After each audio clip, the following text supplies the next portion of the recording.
আজ আমরা এমন একজনকে নিয়ে কথা বলবো যিনি শুধু এক জাতির নেতাই ছিলেন না, তিনি ছিলেন সমগ্র মানব জাতির জন্য রহমত। তিনি জন্মেছিলেন এমন এক সময়ে যখন মানুষ ছিল অন্ধকারে ডুবে, নারী ছিল অপমানিত, মূর্তি পূজা ছিল সাধারণ, আর সত্যিকারের মানুষের মূল্য ছিল না। ঠিক তখনই আল্লাহ পাক দুনিয়ায় পাঠালেন আমাদের প্রিয় নবী হযরত মুহাম্মদ সাল্লাল্লাহু আলাইহি ওয়াসাল্লামকে। আজ আমরা শুনবো তার জন্ম এবং তার ছোটবেলার কাহিনী। আমাদের প্রিয় নবী হযরত মুহাম্মদ সাল্লাল্লাহু আলাইহি সাল্লামের জন্ম হয় 570 খ্রিস্টাব্দে মক্কা নগরীতে। এই সালটি ইতিহাসে বিখ্যাত আমুল ফিল বা হাতির বছর নামে। সেই বছর ইয়েমেনের রাজা আব্রাহা বিশাল এক সেনাবাহিনী নিয়ে মক্কার কাবাঘর ধ্বংস করতে এসেছিলেন। তার বাহিনীতে ছিল বিশাল আকৃতির হাতি, যাদের দিয়ে কাবাঘর মাটির সঙ্গে মিশিয়ে দিতে চেয়েছিল। কিন্তু আল্লাহ তাআলা কাবাঘর রক্ষা করার জন্য আকাশ থেকে ছোট ছোট পাখি পাঠালেন, যাদের ঠোঁট ও গায়ে ছিল পাথরের টুকরো। এই পাথরগুলো আব্রাহার বাহিনীর উপর পড়ে এবং তারা ধ্বংস হয়ে যায়। এই অলৌকিক ঘটনা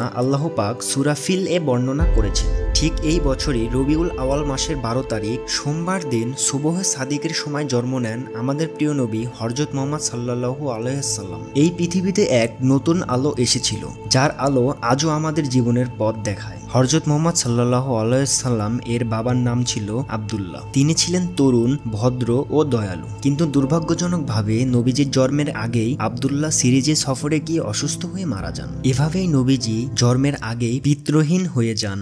নবীজির মা আমিনা ছিলেন মার্জিত ও ভদ্র নারী। তিনি নবীজিকে অনেক ভালোবাসতেন। নবীজির জন্মের পর তাকে এক আরব রীতি অনুযায়ী এক ধাত্রীর কাছে পাঠানো হয়। এই ধাত্রীর নাম ছিল হালিমা রাদিয়াল্লাহু তাআলা আনহা। হালিমা নবীজিকে নিজের সন্তান হিসেবে বড় করে তুললেন। তিনি বলেন, আমার পরিবারে দারিদ্রতা ছিল, কিন্তু মোহাম্মদকে নেওয়ার পর থেকে আমাদের ঘরে বরকত আসতে লাগলো। দুধের উটনি বেশি দুধ দিতে লাগলো, ফসল ভালো হতে লাগলো। নবীজি হালিমার ঘরে ছিলেন প্রায় 4 বছর। এরপর তাকে ফেরত দেওয়া হয় মা আমিনার কাছে। কিছুদিন পর মা আমিনা নবীজিকে সঙ্গে নিয়ে মদিনায় গিয়েছিলেন আত্মীয়দের সঙ্গে দেখা করতে। ফিরে আসার সময় আবুয়া নামক স্থানে আমিনা অসুস্থ হয়ে মারা যান। তখন নবীজির বয়স মাত্র 6 বছর। এরপর তাকে নিজের দাদা আব্দুল মোতালেব আগলে রাখেন। তিনি নবীজিকে খুব আদর করতেন। কিন্তু মাত্র 2 বছর পর নবীজির বয়স যখন 8, তখন তার দাদাও ইন্তেকাল করেন। এরপর তাকে নিজের চাচা আব্দুল তালেব লালন পালন করেন। আবু তালিব ছিলেন দরিদ্র কিন্তু